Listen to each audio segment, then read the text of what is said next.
చెరకు అన్నీ అంతర పంటలన్నీ వేస్తుంటారు. చూసారా, ఇది అందరు చూడడానికి వస్తున్నారు. ఈ రౌండ్ అన్నీ మెడిటేషన్ చేసుకోవడానికి కట్టారు.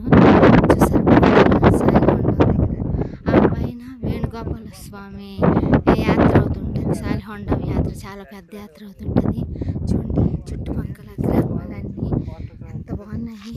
మేము కింద నుంచి వచ్చాము, పైకి కొండ పైకి వచ్చాము. కనిపిస్తుంది వాటర్ అంతా, ఆ నీరంతా వంచుతారనమాట.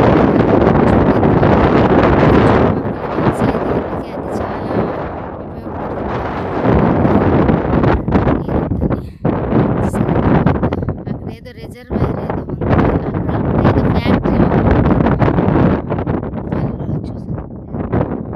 చాలా బాగుంది. ఏదో ఫ్లైట్లో ఉన్నట్టు అనిపిస్తుంది. అంత పైకి వచ్చాం, కొండపైకి ఎక్కలేకపోయాం.